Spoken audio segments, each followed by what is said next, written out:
Funding बंद हुई है इन एनजीओ का, जो कि शिक्षा के नाम पर, संगीत के नाम पर, संस्कृति के नाम पर, कला के बढ़ावा के नाम पर भारत में पैसा लाते थे, और उसके बाद उन पैसों से पॉलिटिकल एक्टिविटी में, देश में एक विशेष दल को फायदा पहुंचाने के लिए उन पैसों का इस्तेमाल होता था। उस पर एफसीआरए की जो जब से नकेल कसी गई है, ये बिल्कुल छटपटा रहे हैं। तो मैं सिर्फ इतना कह रहा हूं कि आपने जिस व्यक्ति की एक तस्वीर दिखाई, जॉर्ज सोरोस की, नरेंद्र मोदी को अगर 240 सीट इस चुनाव में मिले तो बहुत बड़ी बात है। मैं ये बता रहा हूं, विश्व की कई महाशक्तियां लगी हुई थी कि नरेंद्र मोदी सत्ता में नहीं आए, बावजूद इसके जनता ने उनको 240 सीटें दी है। ये सबके मुंह पर तमाचा लगा है, जो लोकतंत्र, संविधान और इस तरह की बातें करते हैं। और ये जो संविधान लहराने वाला, लाल किताब लहराने वाला है, ये भी चाइना से आयातित है। संविधान का रंग हमारे यहाँ कभी लाल नहीं था। रवि वर्मा के पेंटिंग्स लगे उस संविधान पर, ये देख लीजिए आप संविधान को। तो वो सारा पैटर्न आपको, आप तो इंटरनेशनल पॉलिटिक्स के जानकार हैं, आप देखिए वो अरब स्प्रिंग से शुरू होता है 2010 से, और तमाम जगहों पर उसी प्रकार की गड़बड़ियां की जाती हैं, और सत्ता जो उनके पसंद की नहीं होती है उनको हटाया जा सकता है। नरेंद्र मोदी इकलौते ऐसे अभी बच गए हैं जिन्होंने जन समर्थन के बल पर उनके जो नापाक सूबे हैं उनको अब तक माफ दी है। ओके सर, अनुराग भदौरिया जी बोलिए, आपको क्या प्रॉब्लम है? प्रधानमंत्री मोदी ने ऐसा क्या बोल दिया जो आपसे बर्दाश्त नहीं हो रहा? देखिए सर, मुझे प्रॉब्लम बस इस बात की है कि हिंदुस्तान बहुत संस्कृति और संस्कारों वाला देश है। जी बिल्कुल है। यहाँ पे विपक्ष में भी जब नेता रहते हैं तो एक दूसरे का सम्मान करते हैं। हमने आपकी अभी जब मैं परिवारवाद की बात कर रहा था, मैंने बोला आदरणीय सुषमा स्वराज जी, बीजेपी के प्रवक्ता कह रहे हैं सोनिया, मुलायम सिंह। अब सोचिए, हिंदुस्तानी संस्कृति नहीं है। हम लोग आदरणीय अपने सम्मानित नेताओं का, चाहे सत्ता पक्ष की हो विपक्ष में, उम्र से बड़े सब 75 साल 80 साल के होने को आए, और हम उनको कहते हैं सोनिया, मुलायम। तो आज संस्कृति संस्कार दिख जाते हैं कि संस्कृति संस्कार कहाँ के बोल रहे हैं। हिंदुस्तानी नहीं है, मैं गारंटी के साथ बोल सकता हूँ, क्योंकि हिंदुस्तानी संस्कृति संस्कार ये नहीं हो सकते कि हम किसी भी सीनियर व्यक्ति का नाम लेके पुकारें। मैंने अपनी स्पीच में, मेरे हो सकता है हम हमेशा योगी जी हैं तो योगी जी, अगर आदरणीय प्रधानमंत्री जी हैं तो आदरणीय प्रधानमंत्री जी, मोदी जी, या जो मंत्री होगा संवैधानिक पद पे रहे या ना रहे, हमसे अगर बड़ा है तो हम सम्मानपूर्वक बात करेंगे। हमारी वैचारिक मतभेद होंगे, आप सत्ता पक्ष में, हम विपक्ष में हैं, तो विपक्ष की जिम्मेदारी हम बाखूबी से निभा रहे हैं, लेकिन विपक्ष की जिम्मेदारी निभाते निभाते हम गाली गलौज थोड़ी करने लगेंगे, हम अपमानजनक शब्दों का इस्तेमाल थोड़ी करने लगेंगे अपने सत्ता पक्ष के नेताओं के साथ। वो हैं तो हैं सम्मानित, होगा, सत्ता आएगी, सत्ता जाएगी। आज सत्ता बीजेपी के, कल नहीं रहे शायद, इसके पहले भी किसी की थी, उसके पहले भी किसी की थी। ये किसी की बपौती थोड़ी है, सत्ता तो आती जाती रहती है। लेकिन बीजेपी के नेता ये क्यों भूल जाते हैं, सत्ता तो आना जाना है, इसमें इतना मदमस्त मत हो जाओ कि आप किसी का अपमान करने लग जाओ। तब हम आपको राम रहीम याद दिलाएंगे तो आपको आप फिर दिक्कत होती है। राम रहीम के बारे में शब्द बोलिए।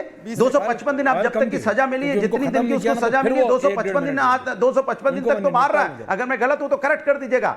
उसके बाद आसाराम को भी यहाँ पे रोल मिल रहा है। भाई सरकार अपनी कोई जिम्मेदारी नहीं निभाएगी, ऐसे ऐसे लोग यहाँ जेल से बाहर आ जाते हैं। और आप, मैं कह रहा हूं, मैं उसकी घटना को, जैसे हमारे साथी जो आनंद विजय जी कह रहे थे, उनको बहुत हमारी तकलीफ में उनको खोलने को खोजी मेरी गलती, तो क्या खोज पाए? मुजफ्फरपुर को मुजफ्फरनगर बोल दिया, ये गलती है। देखिए, अरे मुजफ्फरनगर बोल दिया हमने तो क्या बच्ची का सम्मान वापस आ जाएगा? चलिए मैंने मुजफ्फरपुर बोल दिया, आएगा सम्मान वापस? तो बता दीजिए आनंद विजय जी, मुजफ्फरपुर सम्मान वापस आ जाएगा? बताइए आप, सम्मान तो वापस नहीं आएगा ना। तो नहीं, मेरी बात सुनिए। तो इसलिए मैं आपसे ये कहना चाहता हूं, बेटी चाहे पश्चिम बंगाल की हो, बेटी चाहे उत्तर प्रदेश की हो, बेटी चाहे बिहार की हो, ये हमारी आपकी बच्चियां बेटियां हैं, सम्मानित हैं, उनकी वजह से हम इस दुनिया में हैं। इसलिए उस पर कम से कम सरकार, भारतीय जनता पार्टी राजनीति ना करे। ये जब सत्ता, मैंने आपको बोला, जहां सत्ता पक्ष में है वहां पे विपक्ष जिम्मेदार, जहां विपक्ष में है वहां सत्ता जिम्मेदार। ऐसे नहीं चलता है।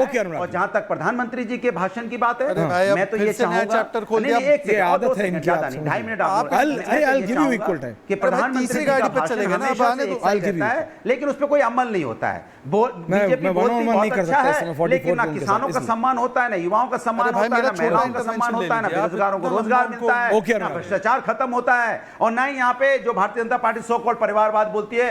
अब चौथा चैप्टर शुरू हो गया। नहीं, कोई चौथा नहीं हुआ, कोई परिवारवाद नहीं होता। जनता जिसको चुनती है वो हमको टाइम मिलेगा। मजा आ रहा है आपको भी? Okay, relax. अच्छा बोलिए। अरे वो अपने आप देखिए, अभी वो ज्ञान बांट रहे थे कि कैसे नेताओं का सम्मान होना चाहिए, कैसे जी बोल के पुकारते हैं। वैसे गुजरात के 2 गधे किसने बोला था, हमको याद है, परंतु छोड़ दीजिए, ये अच्छा सुनिए। ऑडियो आ गया क्या? नरेंद्र मोदी अभी भाषण दे रहा है, मैं आपको बता रहा हूँ 6 महीने बाद 7-8 महीने बाद ये घर से नहीं निकल पाएगा। हिंदुस्तान के युवा उसको ऐसा डंडे। अब मैं बोल रहा हूँ, बाकी मेरा बात छोड़ दीजिए, मेरा समय इसको ही दे दीजिए और थोड़ा फोकस करवाइए। जरा कंचना जी, कंचना जी 30 नहीं सेकंड। नहीं सुनिए, 10 सेकंड मेरा नहीं, अभी नहीं दे समय है ना भाई। शहजाद मैं अभी नहीं दे। अब बोलिए अनुराग जी, राहुल गांधी क्या है? आपने तो कहा कि ऐसी भाषा करने वाले तो विदेश की मूल के होते हैं। बताऊं? बताइए क्या है राहुल गांधी, क्या है राहुल गांधी, क्या है बताइए। भारतीय जनता राहुल गांधी क्या है बताओ? जवाब दे रहा हूं, सुन तो लो। इसके मतलब भारतीय जनता पार्टी की कोई संस्कृति नहीं है जो कांग्रेस की और भारतीय जनता पार्टी की संस्कृति आपने है। कांग्रेस यही बात आप ठीक अपना है, कहना चाहते हो ना। कांग्रेस जो की कांग्रेस संस्कृति ने विदेशी है ना, वही आप गलतियां करना कांग्रेस की चाहते हो। विदेशी है तो आप कंचना जी 30 सेकंड, कंचना जी 30 सेकंड, कंचना जी 30 सेकंड, कंचना जी 30 सेकंड में हम 31 नहीं है। नहीं, आपके समझिए। स्क्रीन पर आज आपके स्क्रीन पर चल रहा है बाहरी शक्तियां और भीतरी शक्तियां। आप राहुल गांधी को भीतरी शक्तियां मानते हो जो हमारे देश को डीएस्टेब्लिश कर रहा है? मतलब आप ये कहना चाहते हो जब विदेशी ताकतों से जाके मदद मांगेंगे तो मैं यही बोलूंगा। जब विदेशों में गर्मा जी प्लीज रुक जाइए। जब आप विदेश, सुनिए कंचना जी, कंचना जी क्यों कह रहा हूं मैं, सुनिए आप पहले, आपको सुनना पड़ेगा। अरे सुन लिया तभी बोल रहा हूं। ये बताइए, जब बीजेपी विपक्ष में थी और दिन रात बीजेपी कांग्रेस छोड़िए, भिजवाई किसी जाती भी थी पार्टी और का फिर नेता, अगर किसी भी पार्टी का नेता कंचना जी विदेश में जाके और दोबारा दोहरा रहा हूं, विदेश में जाके ये बोले me with graphics everyone down, thank you very much. Kanchana ji please, time कम है इसलिए सिर्फ आपको रोका है। We can continue this debate. Rahul Gandhi होते या सपा के होते या बीजेपी के होते या आम आदमी पार्टी के होते या किसी भी पार्टी के होते, विदेश में जाके ये कहते ना we are not a nation, we are a negotiation. ये किसने कहा था? राहुल गांधी। बाहर विदेशी सो कॉल्ड डेमोक्रेटिक पावर से जाके मदद मांगी थी, सेव इंडिया। तो देख लो क्या होता है जब किसी देश को बचाने आते हैं। 100वीं बार बोल रहा हूं, बांग्लादेश को देख लो। इसलिए कह रहा हूं इंटरनल पावर्स लिखा है मैंने वहां, इसलिए लिखा है कंचना जी। कभी लालू जी नहीं गए, 1000 गलतियां होंगी, 1000 सवाल होंगे जो लालू जी से पूछा जा सकता है, लेकिन लालू प्रसाद यादव जी कभी गए नहीं विदेशी ताकतों के पास बोलने की सेव इंडिया। तो आपको नहीं आना चाहिए था उसमें। कांग्रेस जवाब दे। बहुत बहुत धन्यवाद आप सबका। अनंत विजय जी, सतीश जी, समय कम है, माफी चाहता हूं। बहुत बहुत धन्यवाद आज, थैंक यू वेरी मच।